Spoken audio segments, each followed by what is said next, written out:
Fawada'a kaffahul yumna ada fakhidhil yumna. Beliau meletakkan telapak tangan yang kanan di paha yang kanan ini. Jadi telapak tangan yang kanan diletakkan di paha yang kanan ini. Ada sebagian riwayat mendekatkan ke arah tempurung ini. Ada yang dekat ke tempurung, ada yang di pahanya. Itu dua-duanya sahih riwayatnya. Kemudian perhatikan, melipat tangannya yang jempol ibham bertemu dengan yang wusta yang tengah gini. Jelas. Jadi meletakkan telapak tangan di pahanya, kemudian yang jempol dilingkarkan bertemu dengan yang tengah yang wusta gini. Jelas.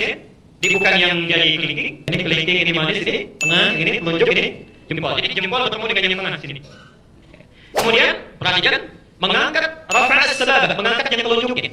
Mengangkat begini telunjuk ini. Imam Malik, beliau berpandangan karena hadisnya mengatakan mengangkat telunjuknya saat tahiyat, meletakkan tangannya di pahanya, mengangkat kemudian jari yang telunjuknya, melipat jempol dengan jari tengahnya begini, diangkat, yang ubiha kemudian dia berdoa. Maka Imam Malik menyimpulkan mengangkat telunjuk saat tahiyat ini dimulai dari awal bacaan tahiyat ini. Jadi ketika Anda mengatakan at-tahiyatu lillah, atau at-tahiyatul mubarakatuh salawatut thayyibat itu ada. Yang satu dari Abdullah bin Mas'ud, satu dari Abdullah bin Umar. Jadi ketika Anda mengatakan at-tahiyatu lillah, telunjuk diangkat begini. Jelas di sini? Ya, saya belum bicara kapan diturunkan ya, baru diangkat dulu saja. Kemudian kata Imam Abu Hanifah, karena petunjuk isyarat ini ketika diangkat jadi telunjuk, satu jari saja menunjuk pada kalimat tauhid dan kebiasaan orang-orang Arab ini. Nah, kata Imam Abu Hanifah, isyarat telunjuk saat diangkat ini sebagai isyarat penegasan akan keesaan Allah.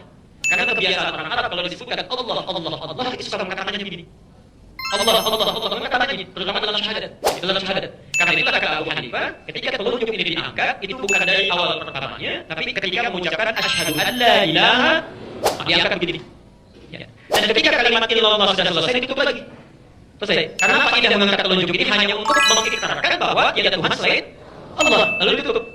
Imam Ahmad bin Hanbal berpendapat, kata Imam Ahmad, mengangkat telunjuk ini itu dimulai bukan dari at-tahiyat tapi dari mulai kalimat asyhadu an la ilaha illallah.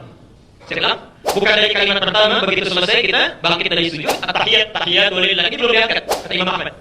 Diangkatnya persis ketika mengucapkan asyhadu an la ilaha illallah tapi tidak ditutup dulu. Dibiarkan terus sampai akhirnya. Kalau tahiyat yang pertama dibaca sampai dengan fil alamin innaka hamidum majid, kalau tahiyat yang terakhir dibaca tuntas sampai dengan salam. Jadi begitu assalamualaikum baru ditutup. Kata Imam Ahmad.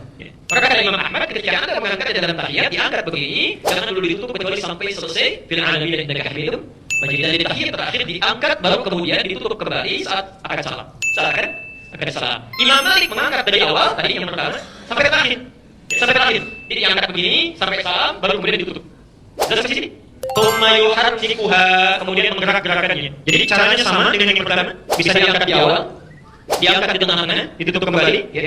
Atau diangkat tanpa ditutup sama sekali sampai akhir. Tapi yang ini hadis kedua, itu ketika diangkat sambil menggerak-gerakan. Jelas di sini. Pelan-pelan. Tsumma yuharrikuha, diangkat sambil menggerak-gerakan. Jadi saya mau simpulkan dulu dengan pelan-pelan. Kalau ada orang mengangkat begini tanpa menggerakkan pun, karena hadisnya juga ada, kuat riwayatnya, maka itu sah. Tidak ada masalah. Kalaupun ada yang mengangkat kemudian menggerak-gerakkan, menafsirkan di hadis ini, itu pun sah. Tidak ada masalah. Jadi tidak perlu dipertentangkan. Jelas di sini. Tapi kalau Anda tanyakan, mana di antara ini yang paling kuat? Anda tanyakan kepada kami, mana di antara ini yang paling kuat? Kita bisa bandingkan. Tapi perbandingan ini jangan sampai mengecilkan yang lainnya. Maksudnya?